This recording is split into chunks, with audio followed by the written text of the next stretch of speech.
Lies are my business. They keep me employed. If you believe scientific studies, we all lie, several times a day. Can't help ourselves. Sure, white lies are the grease that keeps the social engines running, but lies, real lies, are the source of all trouble.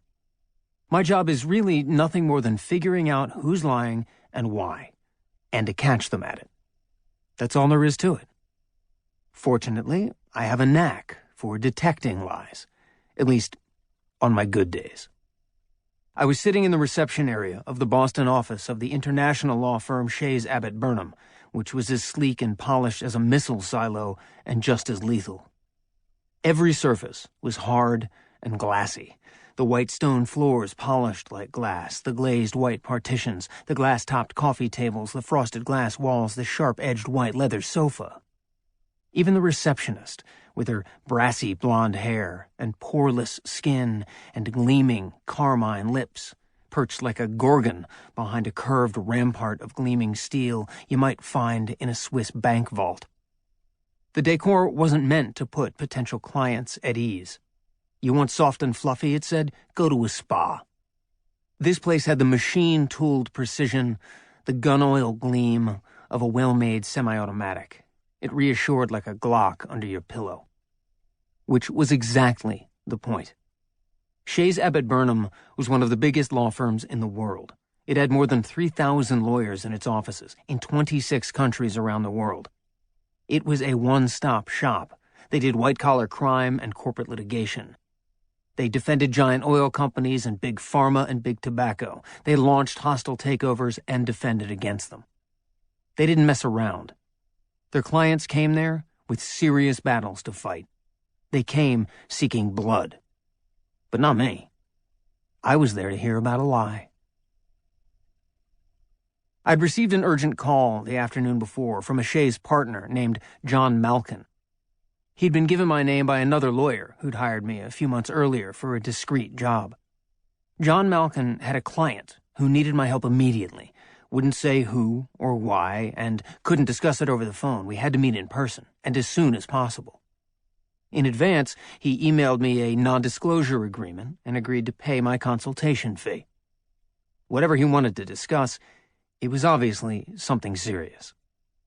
I never meet with potential clients without doing at least a backgrounder to make sure I'm not stepping into trouble.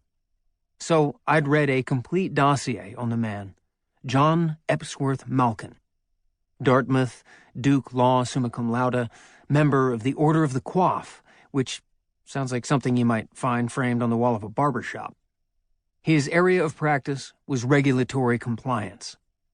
If I had to do that all day, I'd probably scratch my eyes out. Malkin greeted me in the reception area with a damp handshake and an undertaker's solemnity. He had round, horn-rimmed glasses and silver hair brushed straight back. He dressed with the raffish eccentricity that only a senior partner could get away with. Pink broadcloth button-down shirt with a threadbare collar, missing one collar button, a gray pinstripe suit whose wide lapels might have been stylish in the 1970s. In one glance, I understood him in a way no dossier could ever convey. He hated his job and probably never enjoyed practicing law.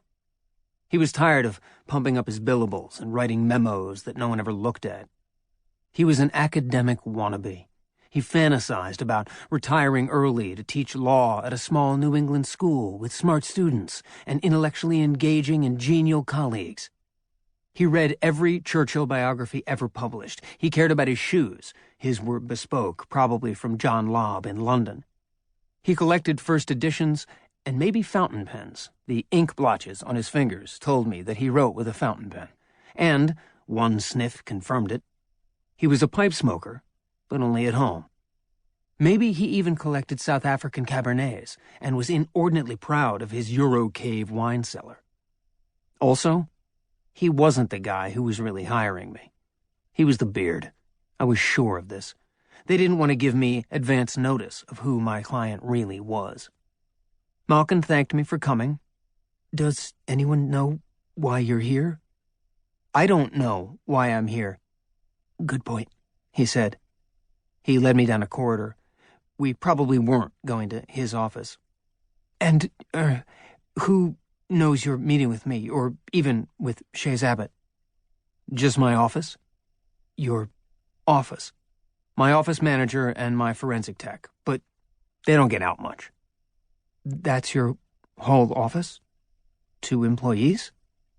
It's how we maintain our low prices. He didn't smile. He probably had no idea what my rates were and wouldn't care if he did.